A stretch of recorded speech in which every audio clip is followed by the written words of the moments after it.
I don't mind like them making a cameo because honestly, I'm gonna just say this right now. You know, I mean, like one of my favorite wrestling personalities, Eric Bischoff, once said, "Controversy creates cash."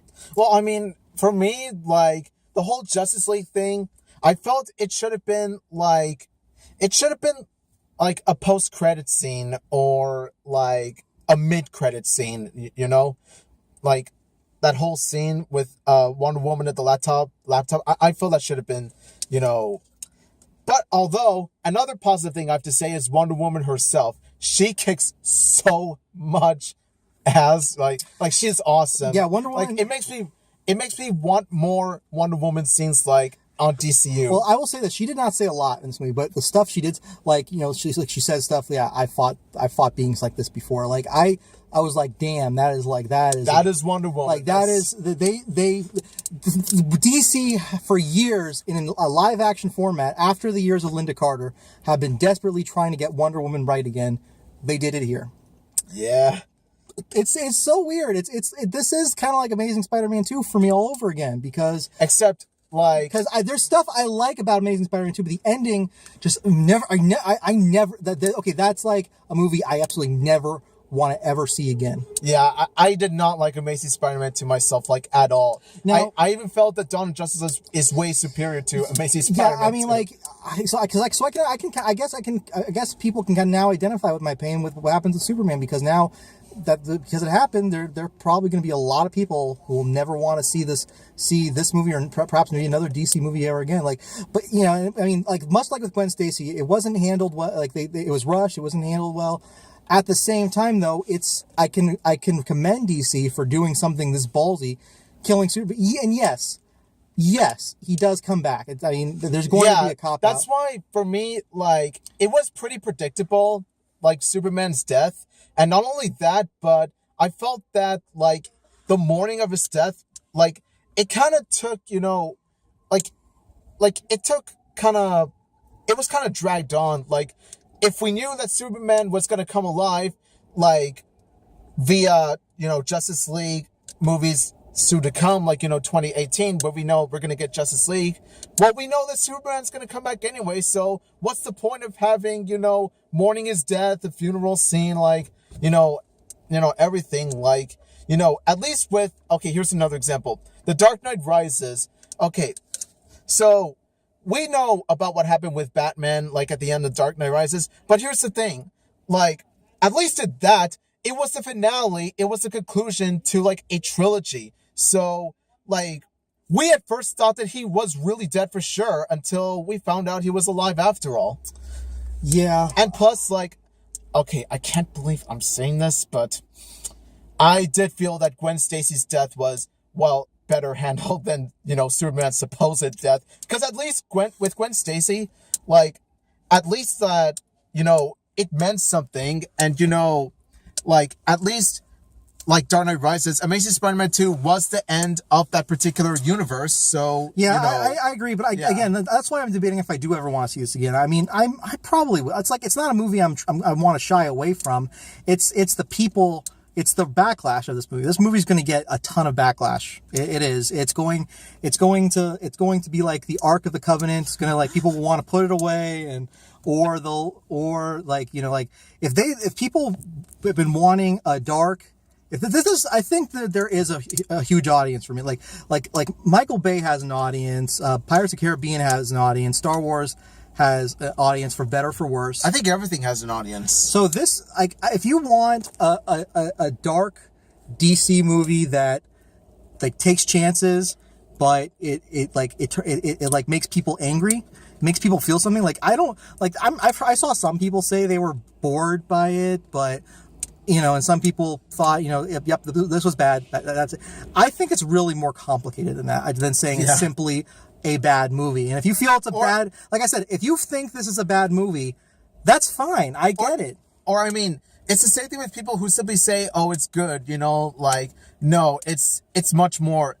Again, like he said, it is much more complicated than that.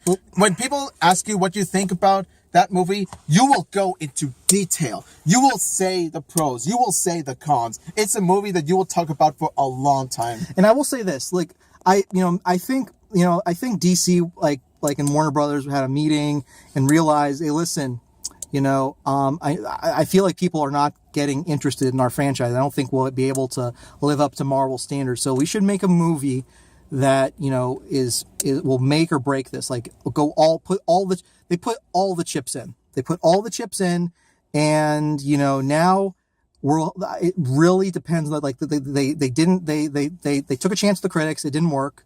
Now they're taking a chance with the audience, and right now, like, it's at this, like, right now audiences are like the same level of liking this. Like they like it as much as Man of Steel.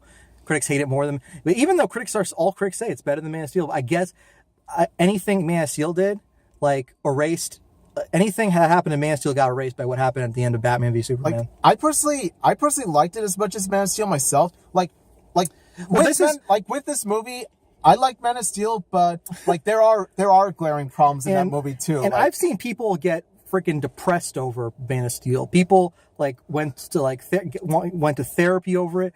If you went to therapy for Man of Steel, this movie, I don't think you'll ever get out of therapy for. Yeah, you'll probably stay there forever, like mental hospitals. Seriously, but you know what? I'm proud of DC. I'm proud that they took this chance. Me too. I'm proud of. And it makes me more excited for more DCU movies to come. I mean, we still got Suicide Squad coming out. I mean, they're not gonna pull Suicide Squad from, like, it's not gonna be like another North Korea situation where they're gonna pull a movie from theater just because Batman v Superman is such a controversial. People, I wouldn't be surprised if people like boycott this movie. Honestly. Oh, also a few things I'd like to add. Jeremy Irons is Alfred, dude. Like, I found him funny. Like, he was interesting. Every time he would say something witty or sarcastic, I find myself laughing. He was like the best Alfred, though. Also, like I said, I liked the conflict between Batman and Superman because they are both superheroes. They both want to do what's right for the people, but they have their different ways of doing it. And thus, like, their differing views, and their hatred of each other's views are what, get them to fight in the first place. By the way, that battle was pretty awesome. Yeah, no, like Superman throwing Batman against the wall. I mean, it did feel short. It was pretty short, and it was pretty powerful. And and also, did we mention how Jesse Eisenberg Lex Luthor becomes bald?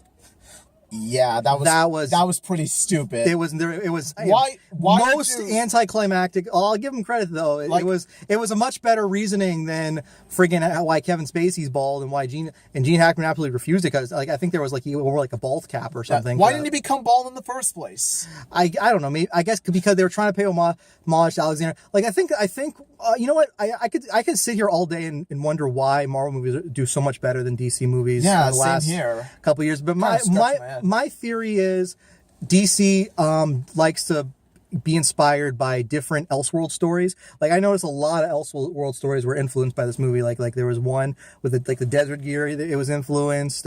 Injustice was an influence. Of course, Dark Knight Returns was an influence. Well, yeah. Kingdom Come was an influence. So they I think Zack Snyder. When I wrote an abridged series, I wanted to make an episode that referenced so many Beatles songs, kind of across the universe.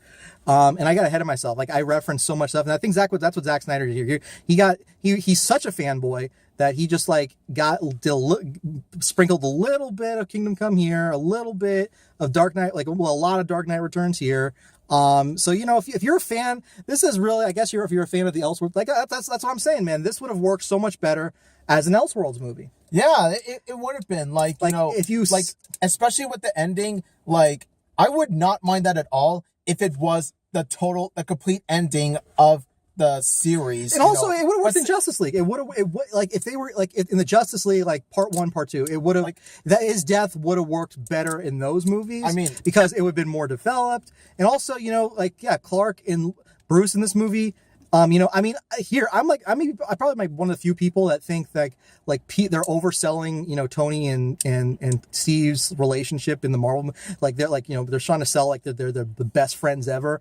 I still think Bruce and Clark are better friends in Batman v Superman than Tony and Stark are. I'm just saying they get along okay, they're buddies, but they're not BFFs. Yeah, come on. But then again, there's a scene in the trailer where Captain America is he's my friend, and Tony Stark was so was I. And it's since when? Since when? I'm listen, man, I get, here's the thing about like what I am genuinely worried about the future of DC. Like, I think no matter what, DC will come back. They came back from Batman and Robin. If this movie, you know, I mean, I don't know if Rotten Tomatoes will really affect, like, you know, if Rotten, I'll say this right now, if Rotten Tomatoes affected a franchise, Michael Bay would have been booted out of Transformers years ago. Oh yeah, like we would never even talk about Michael Bay right now if that happened. Like nobody would even talk about Michael Bay for months. And I mean, also, I mean, like, like other directors, like Woody Allen, he releases a film every year and rushes production and things like that, or